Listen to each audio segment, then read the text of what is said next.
Guys, thought I'd do another little video of what we've been up to in the Mingay shed. Come on in. So we finished Lexi's bike.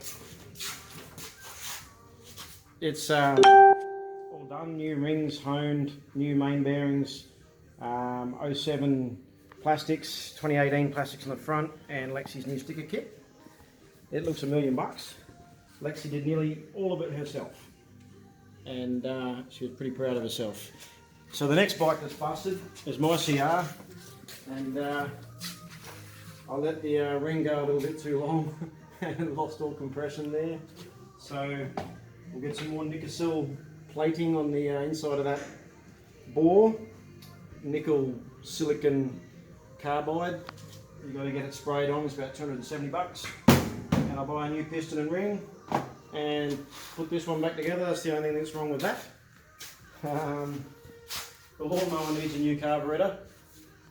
14 bucks on eBay. How cheap's that? Why would you even rebuild the old one? What else have we got? Once that's done, we've got valves to do on that KX, so that one's next in the mill. All the rest of the bikes are ready to rock and roll. We just finished a fuel mod on the fuel command system. Basically just a swirl pot with a EFI pump in it, and from Phytech, these suckers here, they don't recirculate, they just keep cooking the fuel. So I drilled out the return valve that lets the vapours back and took the float bowl out of it, and now it's a constant return system and it stays nice and cool, because it was boiling fuel inside that pot and I was getting vapour lock and stopping on long highway runs. So today's work was the trophy truck. Marcus Golston, one of my mates, came over and took all the shocks out. We got all the wheels at ride height. We G-clamped long bits of 50 by 50 RHS onto the disc brakes and did a full wheel alignment, and got the caster and camber angles right. Got the rear diff spot on because it's adjustable, and got toe in and toe out done. That took most of the day actually. We had a couple of little electronic problems. My EWP died, my electric water pump over here. It's only 3 races old and no go. I think the capacitor inside it is dead. So 179 bucks I've got to spend for another EWP. What else? We worked out a little electrical fault. If you have a look in here, the relay box was getting too hot and 2 of the relays nearly melted. So we're going to put some cooling fans in that. And then we've got 2 leaky shocks to rebuild.